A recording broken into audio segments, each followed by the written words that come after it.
And తెలుగులో సూర్య గారికి ఒకప్పుడు Yeah. శ్రీనివాస్ మూర్తి గారిది బాగా హైలైట్ అయింది. ఆయన డైలాగ్స్ కి, ఆయన కొన్ని సీన్స్ కి అవును. ఆయన ప్రాణం పోసారు ఆ క్యారెక్టర్. అవును. ఆయన తదనంతరం ఇప్పుడు మీరు సూర్య గారిది చెప్తున్నారు.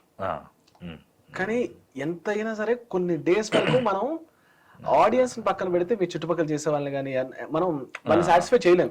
అవును. ఆయనదే బాగుంది అన్నట్టు మాట్లాడే వాళ్ళు కూడా ఉంటారు. అవును. అవును. అవును. సో ఇది మీ దగ్గరికి వచ్చే ఉంటది. అవును. సో దానికి మీరు ఏం కౌంటర్ ఇస్తారు? అండ్ ఇప్పుడు కంగువా చేస్తున్నారు కాబట్టి కంగువాలో నాకు బాగా నచ్చింది ట్రైలర్ పార్ట్ కూడా. ఓకే. సో దానికి మీరేం చెప్తారు? యాక్చువల్లీ క్వశ్చన్ ఆన్సర్ మీరే చెప్తారు. మీకు బాగా నచ్చిందంటే డెఫినెట్ గా యాజ్ ఆడియన్స్ పాయింట్ మీకు నచ్చింది కదండి కంగువా, మీకు నచ్చింది కదా. నచ్చింది అంటే దట్ మీన్స్ బాగుంది అని అర్థం కదా. క్లియర్. నెక్స్ట్ ఇంకోటి అంటే ఇంకొక కరెక్షన్, తదనంతరం రాలేదు ఆపర్చునిటీ. ఆయన ఉంటుండగానే నేను చేశాను.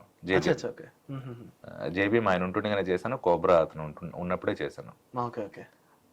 ఇప్పుడు కంగు కూడా అలాగే వచ్చిందనమాట.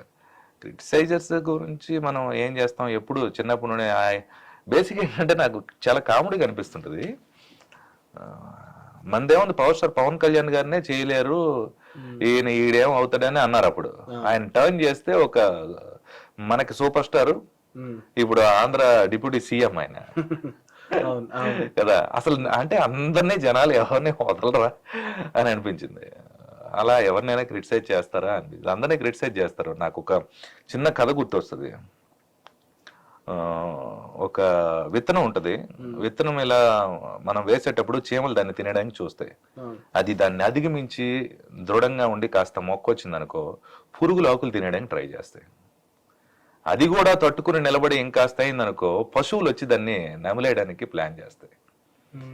అది కూడా తట్టుకుని అది నిలబడి ఒక మహావృక్షం అయిందనుకో, పక్షులు వచ్చి చేరతాయి. ఆ పశువులు కిందకు వచ్చి నేడకు వస్తాయి, మనుషులు వచ్చి నేడకు వస్తారు, దాని పళ్ళు తింటారు. లైఫ్ ప్యాటర్న్ అట్టగే ఉంటుందేమో బహుశా నాకు అనిపించింది. సో అలా ఏంటంటే మనం వాటన్నిటిని తట్టుకుని నిలబడి మన ఫోకస్ ఏదైతే ఉందో దాని మీదకి మనం వెళ్ళిపోతే, మనతో ఫ్రెండ్షిప్ చేసి మావా నువ్వు సూపర్ మావా, అదరగొట్టావు మావా, ఎరగొట్టావు అంటుంటారు. అంతే, అంతకుమించి ఇంకేం చెప్తాం దాని గురించి. ఏకాగ్రత మన పని మనం చేసుకుంటూ వెళ్ళిపోవడమే రాజ్య అని అంటారు కదా ఆయన.